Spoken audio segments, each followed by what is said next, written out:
Deal done, हुकूमत कब खत्म होगी? इमरान खान की बड़ी पेशगोई। जनरल फैज को हटाकर बाजवा ने जाती फायदे का सोचा, मुल्क की मफाद का नहीं। शरीफ फंस चुके हैं। बानी पीटीआई इमरान खान ने कहा है कि ये हुकूमत 5 या 6 महीने से ज्यादा नहीं चल सकेगी। 6 महीने जेल में रहूंगा, फिर हुकूमत खत्म हो जाएगी। हमारे और फौज के दरमियान इख्तलाफात पैदा करने की कोशिश हो रही है। शरीफ फंस चुके हैं। इंतजार कर रहा हूँ कि नवाज शरीफ कब लंदन भागेगा। आरिफ अलवी से कोई नाराजगी नहीं है। अफगानिस्तान पर हमले से मुल्क दुश्मनों को फायदा हुआ, ताल्लुकात खराब होने से दहशतगर्दी बढ़ेगी। ईरान और अफगानिस्तान के साथ खराब ताल्लुकात खारजा पॉलिसी की नाकामी है। अडियाला जेल में सहाफ़ियों से गैर रस्मी गुफ्तगू करते हुए इमरान खान का कहना था कि निगरां हुकूमत, इलेक्शन कमीशन और इस्टेब्लिशमेंट सब एक है। सब कुछ झूठ पर चल रहा है। सिकंदर सुल्तान राजा कितना झूठा शख्स है।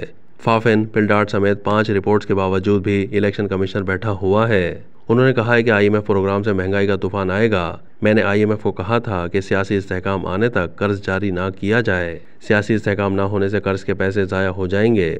आमदनी के ज़राए ना बढ़ाने तक कर्ज लेने का कोई फ़ायदा नहीं है। पीपल्स पार्टी काबीना का हिस्सा इसलिए नहीं बनी क्योंकि उन्हें पता है कि ये सेटअप नहीं चलेगा। आरिफ अलवी से कोई नाराज़गी नहीं है। उन्होंने मामला हल करवाने की पूरी कोशिश की। मेरी तरफ से कोई इशू नहीं था। दूसरी तरफ से मेरे नाम पर कांटा लगाया गया था। बानी पीटीआई का कहना था कि 23 मार्च के जलसे में धांधली का शिकार बनने वाली तमाम जमातों को दावत देंगे। शेख रशीद और मौलाना फजलुर रहमान को भी मदऊ किया जाएगा। मौलाना का पता नहीं कि वो आते हैं या नहीं। तालिबान और अमेरिका के डायलॉग हमने करवाए। हमारे दौर में अफगान हुकूमत ने TTP मसला हल करने की यकीन दहानी करवाई थी। बाजवा से कहा था कि जनरल फैज को तब्दील ना करें। जिस जनरल ने अफगानिस्तान और अमेरिका के डायलॉग करवाए उसको शरीफों के कहने पर हटाया गया। जनरल फैज को हटाकर बाजवा ने जाती फायदे का सोचा, मुल्क की मफाद का नहीं। इमरान खान ने केसेस के बारे में कहा है कि फैसले पहले से हो चुके हैं, यहाँ सिर्फ कार्रवाई हो रही है। अल-कादिर ट्रस्ट कमाल का केस है जिसमें चोरी भी नहीं हुई, पैसा भी हुकूमत के पास है और ट्रस्ट भी चल रहा है।